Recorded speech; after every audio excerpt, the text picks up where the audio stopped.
काढायचा आहे, तोडगा काढायचा आहे. सरकारला सुद्धा आम्हाला सहकार्य करायचंय मराठा समाजाला. म्हणूनच आम्ही आतापर्यंत थांबलोत लोणावळ्यात, की कुठेही मार्ग निघू.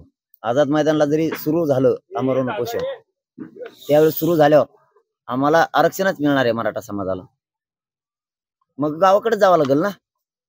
तर मग इथं जर तो प्रश्न मिटत असला तर तिथं जाऊन तरी काय करायचंय? तिथं जायला हौस आहे का काही आम्हाला? तर नाही. माझा समाज आरक्षणासाठी तिथं चाललाय.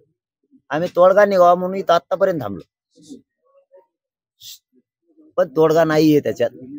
जे आम्ही त्यांना परवा सांगितलं तेच आहे. त्याच्या अगोदर 8 दिवसापूर्वी सांगितलं तोच विषय आहे. 1.5 महिन्यापूर्वी सांगितला तोच विषय आहे. त्याच दुरुस्त्या त्यांचं तेच सुरू आहे आणखीन सुद्धा. परंतु त्यातलं एक सकारात्मक असू शकतं असं मला वाटतं, की त्यांचं एक मोठं शिष्टमंडळ आणखीन थोड्या वेळाने येणार आहे. आणखीन थोड्या वेळाने येणार आहे. त्यानंतर त्यांचं असं म्हणणं आहे की त्याच्यात परिपत्रक, शासन निर्णय, आदेश असणार आहे असं त्यांचं म्हणणं आहे. म्हणलं ठीक आहे, मग तेच येऊ द्या, तोवर आम्ही चालतो मुंबईकडेच.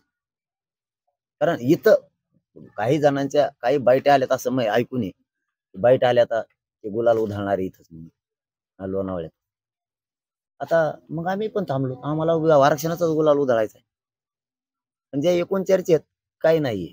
सगळे परिपत्रक येत आहेत, निर्णय येत आहेत, अमुक काढतायत, सगळे सोयऱ्यांच्या व्याख्याचं काढतायत.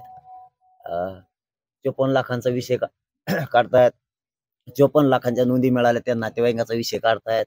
म्हणजे काढतायत, येत आहेत असं म्हणतायत, काढतायत.